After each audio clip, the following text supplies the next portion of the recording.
Hello to you, salut tout le monde, salut les fans d'Indochine, j'espère que vous allez bien, c'est mon DJ Experience Vintage 59. Aujourd'hui j'ai décidé de faire une mini saga consacrée à Indochine bien sûr. Alors pourquoi Indochine?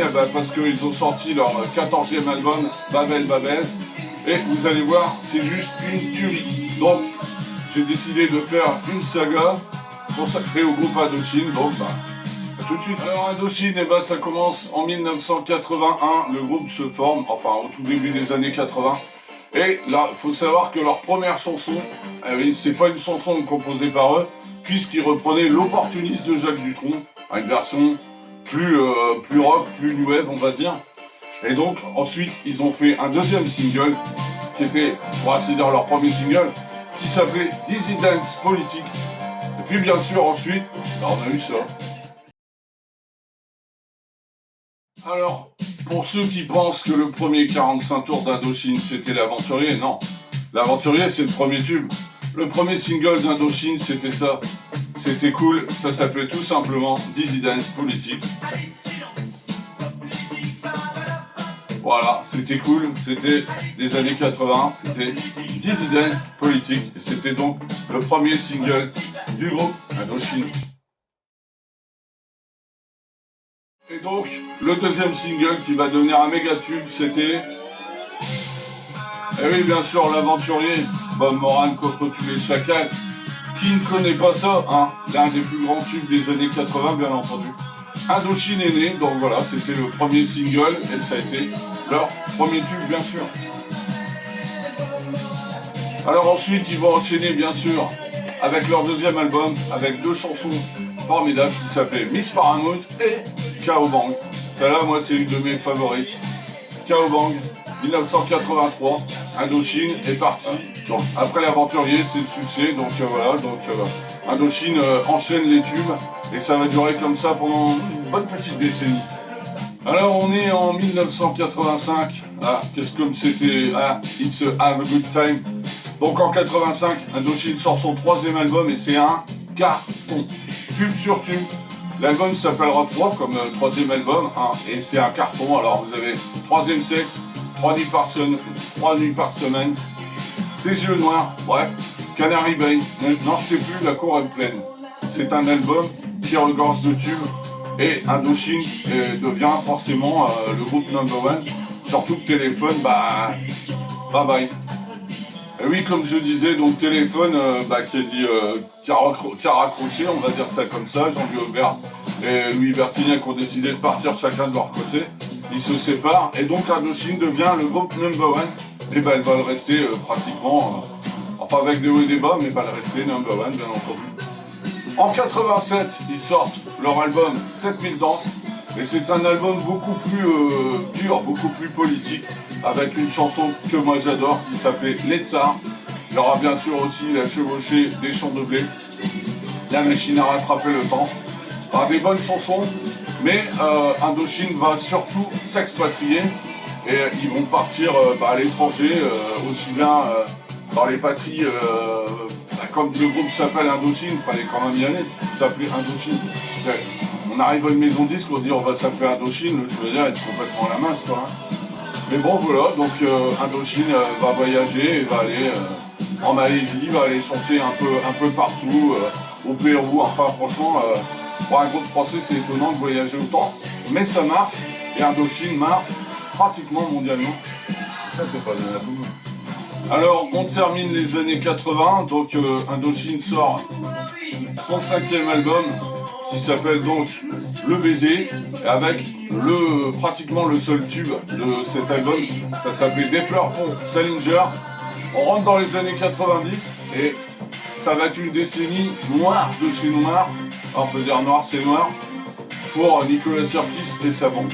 Donc ça va commencer donc par cet album qui ne rencontrera pas le succès des précédents. Déjà cette distance avait eu un succès un peu plus modeste, et là l'album Le Baiser ne rencontre pas son public, on va dire ça comme ça. Donc ils sortent une compilation pour leurs 10 ans de carrière. Bon, ils vont rebondir. Bah oui, et surtout non. Mais il va se passer un truc que Nicolas Sirkis a raconté lui-même, que personne ne s'attendait. Et je vous dis tout de suite. Alors, ce qui va se passer, c'est ça. Isabelle a les yeux bleus. Isabelle a les yeux bleus. Isabelle a les yeux bleus. Bleu les yeux, Isabelle. Alors, si vous voulez emmerder Nicolas Sirkus, vous lui mettez ça. Alors ça, en fait, c'est les inconnus qui sont arrivés, eux, dans les années 90 et qui ont eu un succès monstrueux. Enfin, ils existaient déjà dans les années 80, mais dans les années 90, les inconnus ont fait cette parodie d'Indochine, comme ils avaient fait aussi une parodie sur Florent Pagny et Patrick Bruel. Ils avaient appelé ça Florent Brunel. Là, c'était une parodie, bien sûr, d'Indochine. Ils font Isabelle a les yeux bleus et après il y aura Gwendoline a les yeux verts. L'air de dire, c'est toujours la même musique et les mêmes paroles. Mais eux, ils ont fait ça pour se marrer. Malheureusement, ça va tuer le groupe. À partir de ce moment-là, quand on écoute Indochine, on vous rigole au nez quand vous allez au lycée ou quoi que ce soit. On est en 91, 92. C'est comme toujours quand on a du succès, le pire est la chute. Donc Indochine va avoir, comme tous les groupes, comme tous les chanteurs, un passage à vide. Et ce passage à vide, il va quand même durer 10 ans. Donc ça commence, comme je vous ai dit, après l'album Le Baiser qui n'a pas un succès. Ils sortent l'album Dance-Staria, qui va pas être un grand succès. Ensuite, ils vont sortir un autre album qui n'aura pas non plus de succès, Wax. Ils fêteront leurs 15 ans de carrière. Mais je veux dire, il reste plus qu'un public fidèle, mais c'est plus, ils font plus les grandes salles, quoi. Hein. C'est terminé. Donc Nicolas Sirkus profite aussi de faire un album. Il s'essaye en solo. C'est un gadin phénoménal. Je crois qu'il en vend 30 000. Enfin, c'est une catastrophe. Donc il revient avec son frère, parce que pendant ce temps-là, le groupe commence à se séparer. C'est tout d'abord Dimitri Boudjanski, le saxophoniste, qui quitte le groupe. Puis, il va y avoir des tensions entre Nicolas et Dominique, le guitariste Dominique Nicolas. Donc Dominique Nicolas décide aussi de claquer la porte. Donc en 96, il ne reste plus que les deux frangins, Nicolas et Stéphane Sirkus. Ils vont repartir en tournée et tout, avec l'album Wax, qui sera un album qui n'est pas mauvais, mais qui n'est pas gorgé de tubes. Parce que du coup, c'est Stéphane qui écrit des chansons. Mais malheureusement pour lui, il n'a pas la niaque du tube, de la chanson commerciale. Ce qui fait que le groupe va commencer vraiment à descendre, à couler. Plus personne veut d'eux, hein. Nicolas Sirkus le raconte dans sa biographie, si vous l'avez lu. Et donc, à partir de ce moment-là, le groupe coule. Mais quand on a le calice, c'est jusqu'à la vie. En 99, ils sortent l'album Dance-Staria, qui sera le dernier album de Stéphane Sirkus. Puisque dans l'année 99, hélas, ça fait 25 ans déjà, Nicolas Sirkus perd son frère jumeau, en plus c'est son jumeau, et Stéphane, voilà, victime d'une hépatite B, trop d'alcool, trop de drogue, c'est la cata. Donc Nicolas Sirkus se dit quoi faire, continuer, arrêter, et puis il va se passer quelque chose qui va le ramener à la vie, je dirais même, au-delà de leur espoir, dans la lune.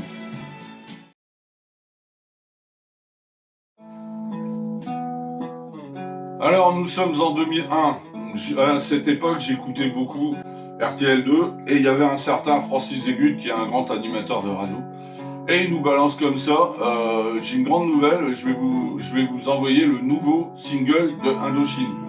J'étais avec des potes, on se regardait, on dit oh là là qu'est-ce que ça va encore être, franchement on n'entendait plus du tout parler d'eux. Hein. Et puis on entend cette petite musique avec le refrain, et puis on commence à entendre ça. Tout simplement.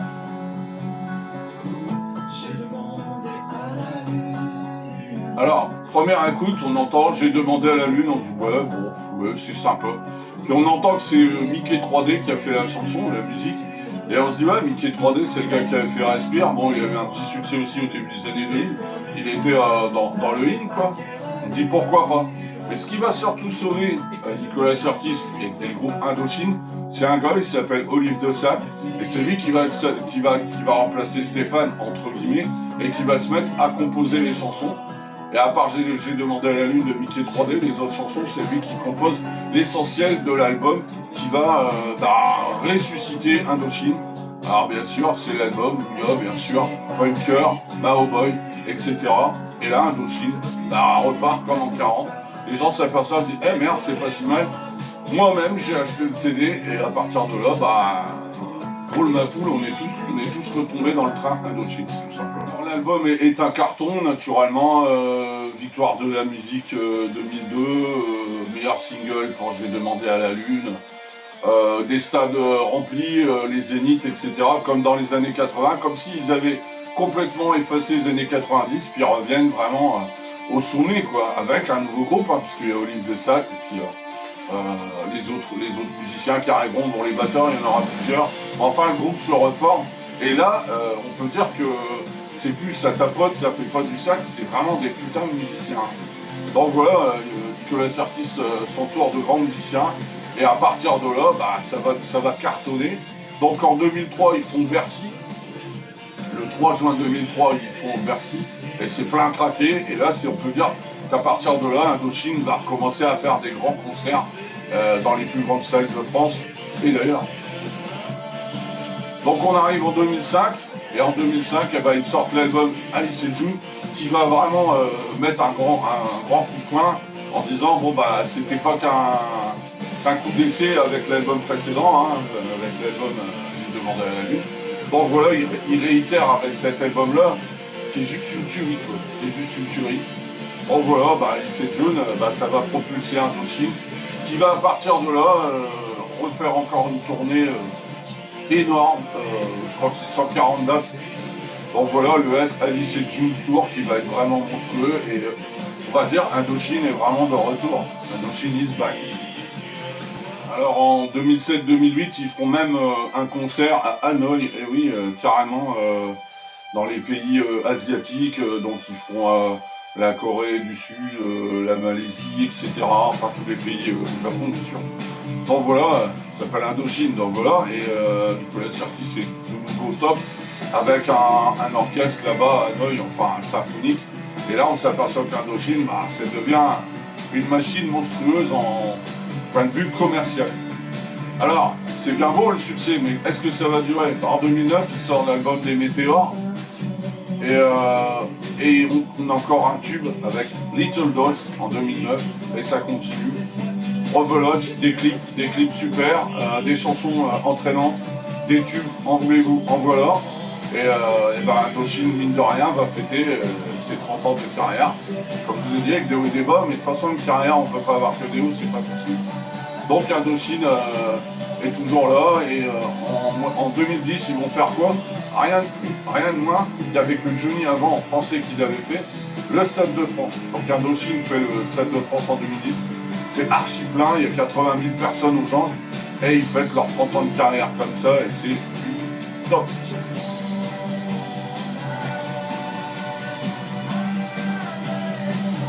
Voilà, donc ça comble la décennie qui se termine, la troisième décennie bien entendu. Donc on est en 2010-2011 et Indochine est devenu de loin le meilleur groupe français, ça c'est pas faux.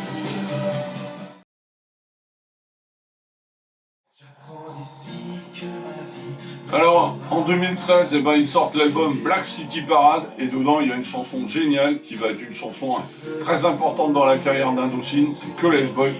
Parce qu'en fait, Nicolas Sirkis s'est rendu compte qu'il y a énormément de jeunes qui sont harcelés moralement et sexuellement dans les écoles.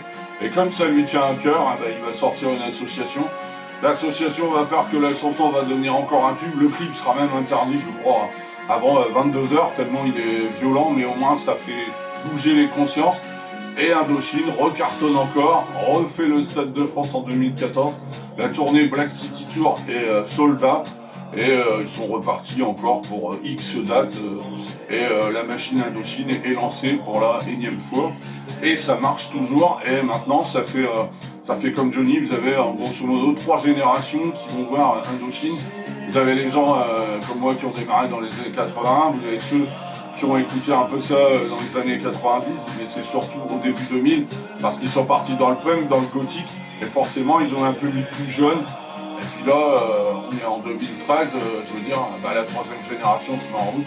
Ceux qui ont 15-16 ans prennent le train et puis voilà, c'est la machine. Nicolas Sirkis, moi je dis toujours, il me fait penser à Peter Pan, ce mec il vieillit pas, hein. Je sais pas comment il fait, mais voilà, il vieillit pas, donc voilà, c'est encore un carton. Alors on se dit, ils vont finir par redescendre. Ça fait depuis 2002, ça fait une quinzaine d'années qu'ils sont au top. Et ils sortent un album que même je pense que les plus grands fans ne s'attendaient pas. L'album s'appellera 13, puisque c'est leur 13e album. Et le 3, apparemment, leur porte chance. Le 3e album avait été un carton phénoménal, donc ils disent bon, le 13. Et alors, c'est un album monstrueux dans le sens, c'est l'album qu'on n'attendait plus d'ailleurs. Donc, vous avez que des tubes, La vie est belle, Karma Girls, Steph 2, enfin, il y a plein de titres. Il y a l'été français, enfin, je ne vais pas tous vous les citer. Moi, mon préféré, c'est Karma Girls dans cet album. Enfin, il y a que des tubes, quoi. Toutes les chansons sont extraordinaires. Il y a Harry Danger aussi, que malheureusement, ils ont fait sur scène en 2018, mais qu'ils n'ont pas fait. Ça, je vous le dirai plus tard. Donc voilà, donc c'est un album vraiment fabuleux, avec le tube La vie est belle qui ouvre, on dit la plage titulaire qui ouvre l'album. Et c'est un album qui est extraordinaire, qui va se vendre, je crois qu'il est triple platine. Enfin, c'est un carton phénoménal. Et vous voyez comme je porte le t-shirt, il va avoir la tournée que j'ai été voir, parce que ça faisait longtemps que je les ai vus plusieurs fois. Mais j'ai été voir la tournée de l'album 13. Et c'était fabuleux, quoi. Faut dire, depuis, en plus, on a perdu Johnny peu de temps avant, donc en 2018, les gens, certains sont orphelins, même si c'est pas le même style de musique, donc j'écoute du tout. Et donc, je vais voir Indochine et je prends une grande claque dans la gueule au niveau du concert. C'était quand même assez fabuleux. Et c'était, comme on dit, les prémices de leur 40e anniversaire qui approche, puisqu'on est en 2018, la tournée est extraordinaire, fait un carton partout. Et donc, on se dit, ils sont indémodables et ils sont indestructibles, on va dire. Alors, on arrive en 2020-21 et Indochine annonce des méga concerts dans tous les stades de France, comme Johnny avait fait aussi, hein, encore hasard. Donc voilà, ils font des concerts dans toutes les grandes villes, bien sûr Paris, Stade de France. Marseille, Lille, Lyon, Bruxelles, etc. Parce qu'il n'y a pas que la France, bien entendu. Genève, en Suisse, enfin, partout, c'est francophone. Et puis, voilà, donc normalement, les concerts doivent avoir lieu. Et qu'est-ce qui se passe? L'ami Coco, le Covid débarque. Et là, c'est plus la même. Hein. Ça n'amuse plus personne. Donc, en fait, Indochine est obligé de décaler comme tous les groupes, moi j'étais animateur DJ, donc je sais quoi. Donc on a dû décaler nos concerts, nos repas, enfin tout ce qu'on avait, tout ce qui était dans l'événementiel, tout a été décalé au moins d'un an. Et puis finalement en 2022, ils arriveront à faire cette tournée monstrueuse des stades qui fêtera donc leur 40e anniversaire, qui sera encore un carton, dont ils sortent bien sûr une compilation qui va plus que cartonner. Donc il va avoir la compilation 81-2001 où ils reprennent tous leurs tubes remixés bien sûr, hein, remasterisés. Ils font le même avec les 81-2001, 40 ans de carrière, rien à dire.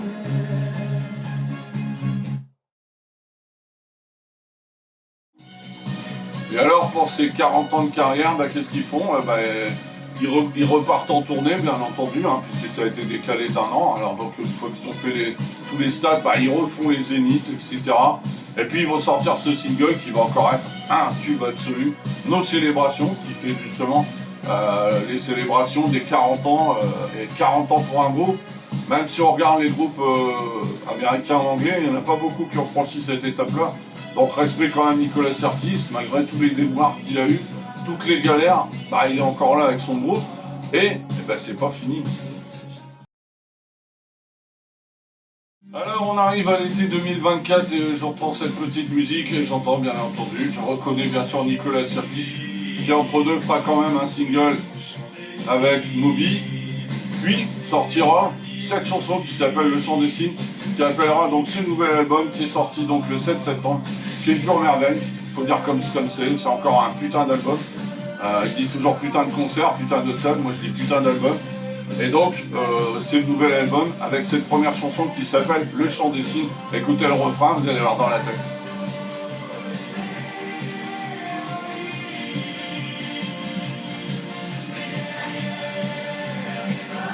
Voilà, encore un tube, ne cherchez pas, c'est une machine à tube ce mec, hein. Depuis 30 ans, c'est comme ça, enfin plus de 40, mais je dirais, depuis 2001, ça fait 25 ans qu'ils enchaînent les tubes, donc respect Nicolas, respect Indochine, respect Olive de 7. Vous entendez derrière moi, ça s'appelle Showtime, et c'est ce qu'on appelle la plage titulaire en Belgique, c'est-à-dire le premier morceau, celui qui ouvre l'album, alors c'est une tuerie, ça s'appelle Showtime.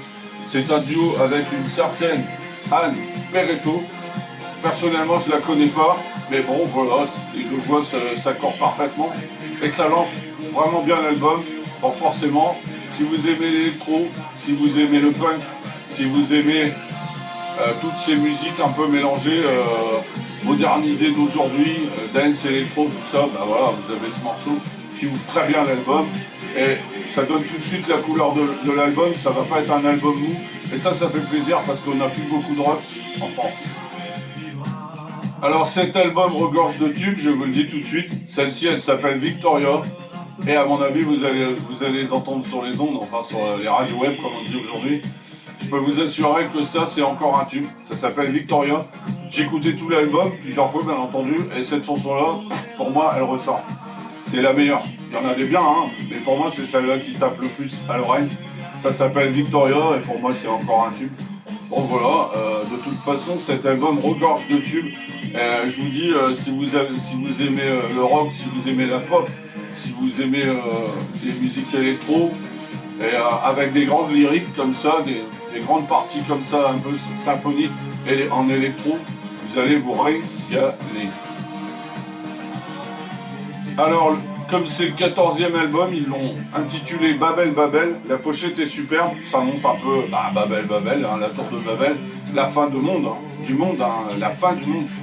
In the end of the world. Hein. Et d'ailleurs, Nicolas Sarkis a fait une interview ces jours-ci et il a dit qu'ils ont pris cette pochette-là parce qu'on est vraiment dans un chaos. Et ça, il n'y a rien à dire, on est dans un monde de fous à tous les niveaux. Bon voilà, le nom de l'album était tout trouvé, tout tracé. Et ça s'appelle Babel Babel. Et donc la chanson, je ne sais pas si elle sortira en single, s'il y aura un clip, mais il n'y a pas à se forcer, on est vraiment à la fin, peut-être pas la fin du monde, mais la fin d'un monde à mon avis. Allez, sur cet album, il y a aussi une chanson qui s'appelle Tokyo Boy, que vous entendez derrière moi. Bah, c'est normal, c'est Indochine. Et Nicolas Sarkis a toujours été attiré par l'Asie. Hein. C'est un continent qui le fascine. Bon, forcément, il y a une chanson qui s'appelle Tokyo Boy, tout à fait logique. Et vous voyez, c'est encore une chanson bien cool. Enfin, vous écoutez ça dans votre bagnole, vous faites des kilomètres, hein, moi je vous le dis. Bon, je vous dis, cet album est assez... Ça fait plaisir qu'en 2024, on produise encore de la si bonne musique.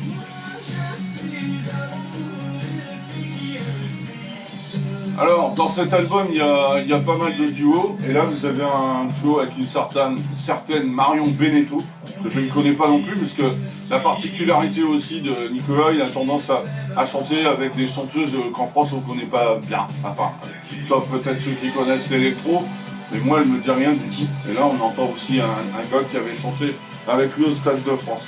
Bon, voilà, donc c'est encore un bon duo et une chanson encore entraînante. Parce que c'est pas seulement des chansons qui tapent dans le crâne, c'est aussi des belles mélodies et des chansons qui sont comme ça, comme l'album précédent, comme des chansons comme 2033, Harry Danger, tout ça, ça tapait dans la tête et je veux dire, on les écoutait, La vie est belle, tout ça. Et là c'est pareil, et c'est déjà le 6e extrait que je vous fais passer, et je trouve qu'il est vraiment top cet album. Alors voici une chanson qui s'appelle Sana sous la croix. Donc il parle beaucoup dans cette chanson de religion, hein, forcément quand on parle de croix on parle de religion. Et il paraît que ça serait le nouveau single qui va sortir après donc le chant des signes. Ça s'appelle donc Sana sous la croix et écoutez le refrain.